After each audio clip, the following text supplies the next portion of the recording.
15th of Heartfire, 4E201, Day 30. While ordering breakfast, I asked Wilhelm about the barrow. He was convinced it was being guarded by ghostly spirits, until I showed him the journal. He was angry and embarrassed that they had all been taken in by this shady Wendelius character. To show his appreciation to us for revealing the truth, he offered a very unusual token, a golden ornament with sapphire claws. It has a handle on one side and engravings on the other representing a moth, an owl, and a wolf. I am certain this must be the claw Wendelius wrote about. And looking at the size and shape, I bet the 3 sapphire claws line up with the 3 holes in the middle of that puzzle door. Uthgerd was as excited as I about this prospect. We could not resist entering the barrow again to see what is behind that door. When I tried the claw in the keyhole, it indeed was a perfect fit. But the first time, the door didn't move and poison darts shot out from around it. Luckily, I was out of their range. Then it dawned on me that there are 3 symbols on the claw, 3 symbols on the door, symbols that move. So I rearranged the moving circles on the door to match the symbols on the claw. Moth, owl, wolf. Lo and behold, the keyhole turned, the puzzle door unlocked, and it slowly dropped into the floor to reveal a dark passage beyond. We followed the passage into various rooms, where skeletons and reanimated zombies, Uthgerd calls them Draugr, tried their best to make us join them in the afterlife. Between arrows, axes, swords, and spells, we had to fight for our lives at each turn. On top of that, the barrow was full of traps, deadly for the unwary. I nearly lost Uthgerd to 3 of them. She really needs to watch where she steps and listen to me when I warn her. I myself was severely wounded several times. But the worst part of all was that I lost Hero, my sweet, brown-eyed watchdog. Between a Draugr and a particularly nasty trap, Hero was gone in the blink of an eye. I am weary with grief. He was not my companion for long, but he had stolen my heart. I do not think he suffered much. He barely made a whimper when he fell. I regret that I could not even bring his body out of that cold, dark tomb to bury in the sunlight. We were out of our league in that barrow. It was sheer luck that got me and Uthgerd out alive. Hero probably sacrificed his own luck to bolster mine. He was that kind of dog. I hope there's a dog Sovngarde out there somewhere. He deserves to be happily romping through the grass, chasing rabbits in the sun for the rest of eternity. After Hero fell, all I could think of was getting out. We should never have come in here. We finally made it to the deepest chamber, where we were swarmed by the undead. In that final harrowing battle, I stood in the shadows and fired arrows while Uthgerd took them head on. She is much better at hand-to-hand combat than I. I should stick with my bow from now on. In the last chamber, there was another wall carved in runes, with the head of some sort of beast engraved above, just like the one we saw at Ancient's Ascent. And just like that one, this wall projected voices and drum beats. It terrifies me, all the more so because Uthgerd swears she doesn't hear a thing. Like the coward I was at Ancient's Ascent, I ran past this wall as fast as I could get to the exit. What is the matter with me? Am I going crazy? Is this what happened to Wendelius? We followed the passage beyond the wall, which eventually opened up a secret door into Wendelius's room. From there, it was easy to retrace our way out and back to the inn. Wilhelm wanted to hear all about our adventures, but I couldn't speak about it. Uthgerd, always stoic, was happy to regale Wilhelm with tales about the barrow. I was happy to drink some warm soup, have a few too many ales, and climb into bed. We may have come out of the barrow with a few treasures, but we are certainly not richer for it.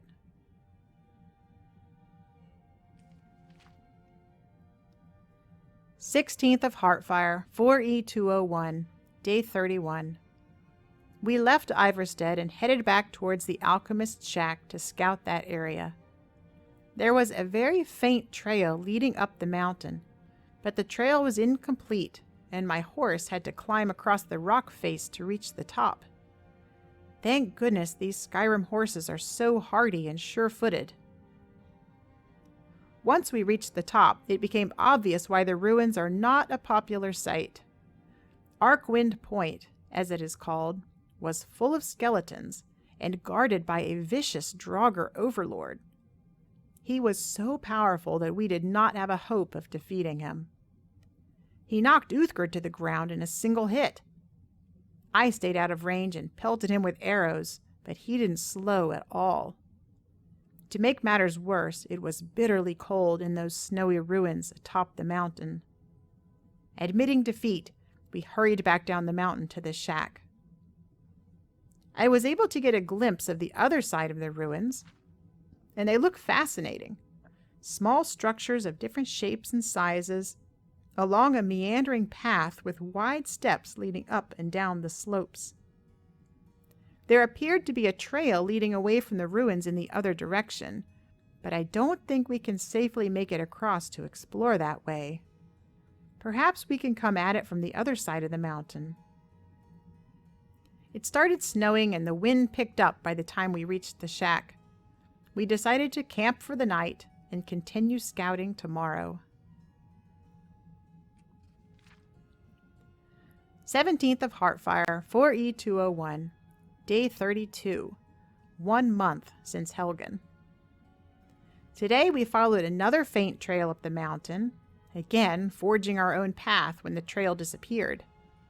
As I'd hoped, we came upon Arkwind Point from the other side. We made camp between two cliffs, and I kept a fire going so we could warm up between excursions. Although it was bitterly cold, we were able to gradually explore the whole ruins by making short trips back and forth from camp. We encountered quite a few skeletons. Some of these sarcophagi we found burst open as we approached, and Draugr climbed out to engage us in battle. Uthgerd was able to handle all of these undead with ease.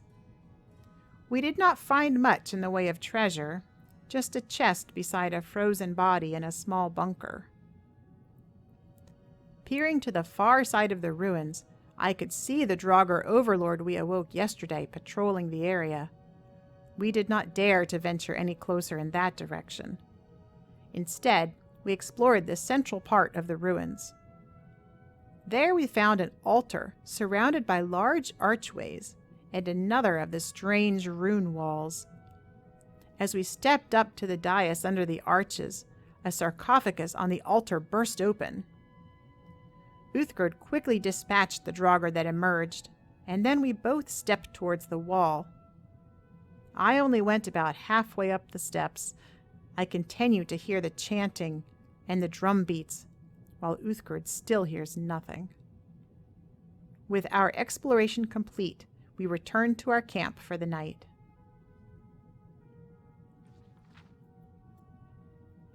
"18th of Heartfire, 4E201, Day 33. We made our way down the trail that led east from the ruins and into a flat, forested area in between several mountains. We came across the Rift Imperial camp, and we used the opportunity to sell some gear to their quartermaster. Close to the encampment there were some Dwemer ruins, the ruins of Bethalft. Despite the proximity to the soldiers, a group of bandits had taken over. They attacked, and we retaliated. With the help of several Imperial archers, the bandits were easily routed.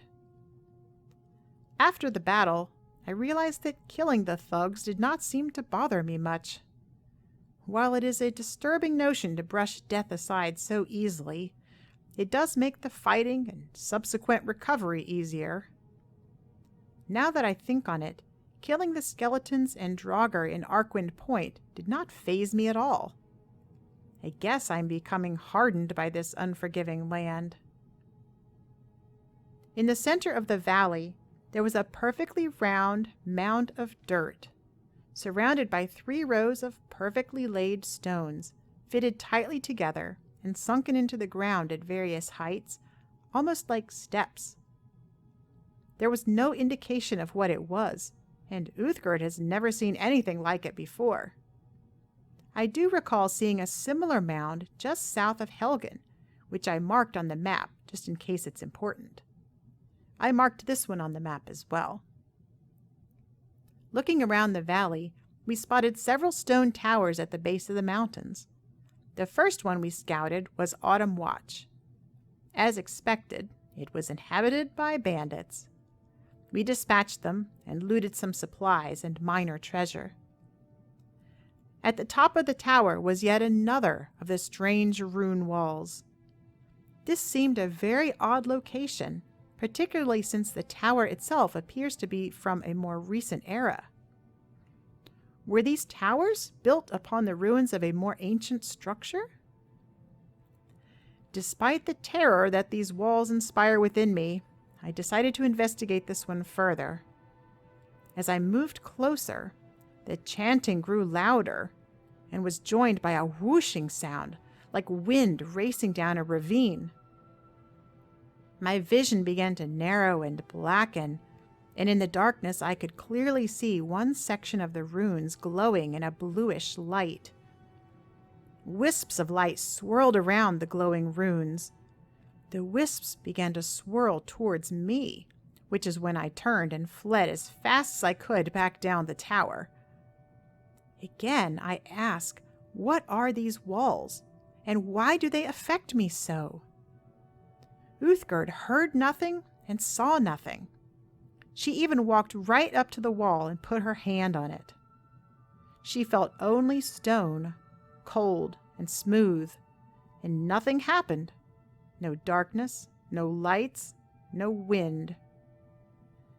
I expected her to chide me for my cowardice, but she just gave me a considering look and did not speak of the incident.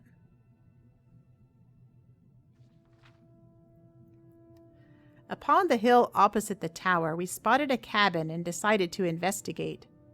The cabin was owned by an old hunter named Froki Weddedblade, who lived there with his grandson, Haming. Froki spoke of the true gods, kind and sure, and asked if we wanted to prove that we were true Nord hunters. Not being a Nord myself, I was about to decline when Uthgerd spoke over me. She is sometimes too proud of her Nord heritage for her own good. Froki anointed us with some kind of oil, the mark of the wolf, he called it, and he said that it would make 3 beasts, the champions of Kine, appear to us in their lairs. We are to defeat these champions, a wolf, a crab, and a skeever, and return for the second part of the test. Behind Froki's shack, up a short snowy path, was a shrine to Talos. Uthgerd suggested that I make an offering and say a prayer at the shrine. One of the wolves we fought today gave me a case of rock joint, and Uthgerd says sometimes the gods will cure those who revere them at these shrines.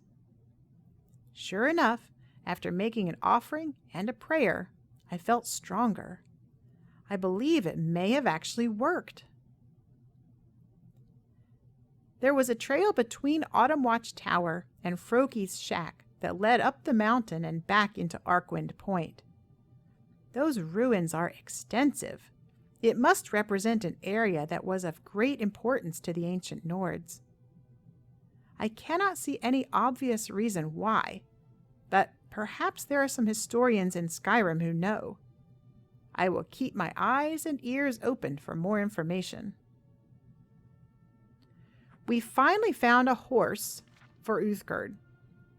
2 bandits were traveling through the valley, and they attacked us without provocation. We made quick work of them and adopted their horse. I've named it Autumn, after the nearby tower and yellow gold trees of this place. 19th of Heartfire, 4E201, day 34. We camped for the night in the valley, close to the dirt mound. It was such a beautiful night. Clear skies, innumerable stars among the colorful nebulae. I hated to leave the spot, but we're running low on water and getting heavy with all the interesting items we've collected. In the morning, we could see a river farther down the hill and headed that direction for water. On the other side of the river was a stone fortress. Not surprisingly, it was full of bandits. They had the gate closed with a series of vertical bars, which proved very convenient since I just shot them full of arrows between the bars, and they could not touch me with their weapons. I did have to avoid arrows from their own archers, but in the prolonged fight, I picked up their trick of moving side to side, pausing only to shoot. I took a few hits, but my armor withstood their attack. I'll have to practice that battle strategy. It was quite effective. Once the courtyard was cleared, I found a way inside by climbing some rocks around the side. After a brief search, I found a lever which opened the gate. These bandits are not the brightest stars in the sky. The lever was right there in the courtyard, yet none of them thought to pull it and rush us. Off to one side of the fortress, we found 3 warriors camped around a fire. Their leader, Staleo, told us the story of how he went off to war and came back to find his home, the fortress called Treva's Watch, taken over by his rival. He asked for our help in clearing it. I would have refused since we don't really need any more adventures, but he said his family was imprisoned inside. Uthgerd was insistent that we help, and I did not disagree, even though I still don't feel up to these kinds of tasks. My fighting skills have improved, but that doesn't mean they are good yet. We re-entered the fortress and searched it top to bottom, clearing out every bandit we saw. In one of the storerooms, we found Staleo's family, dead. The bodies piled up in a corner as if they were worthless junk being discarded. It hit me hard. Such a waste of life. And who has the right to take innocent lives so casually?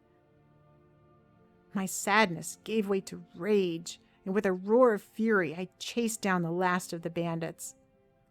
This bunch has sealed my hatred of their kind.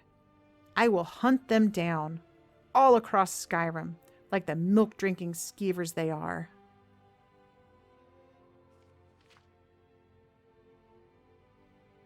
Twentieth of Heartfire, 4E201, day 35. We camped on the fortress walls at a large bonfire that was still burning, borrowing 2 bedrolls that appeared clean and little used. After relaying the news to Staleo about his family, a weariness and depression hit me. Staleo refused to talk to us any further. I think he was using all his strength and focus to keep from breaking down.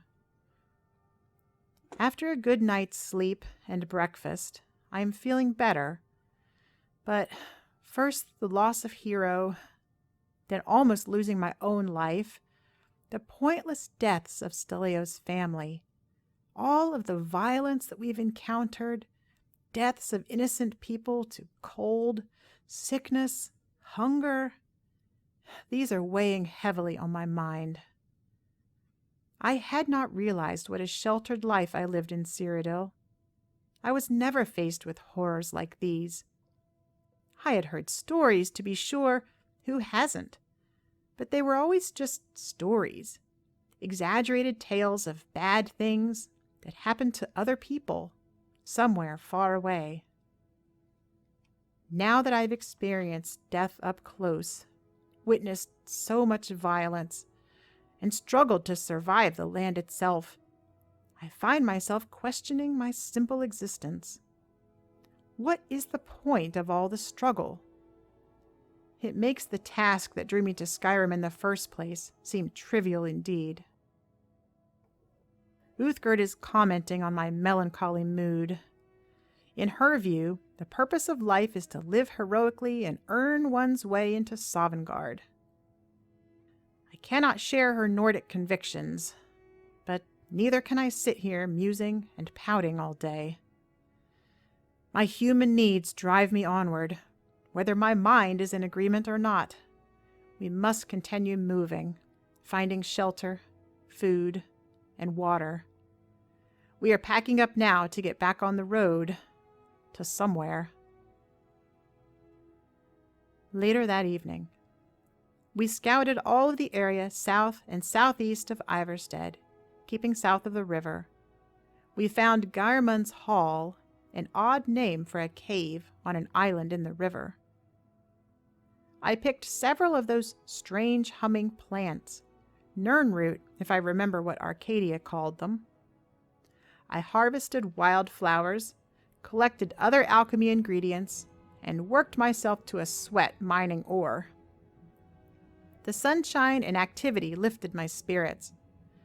I still don't have answers to my philosophical questions, but I feel that I can move forward with my journey and perhaps discover a greater purpose on the way. Oh, great Akatosh, I welcome your wisdom and guidance. It started to rain as evening came on. We found some dwarven ruins of Vonchenzell and were able to camp under the roof of a balcony to stay dry.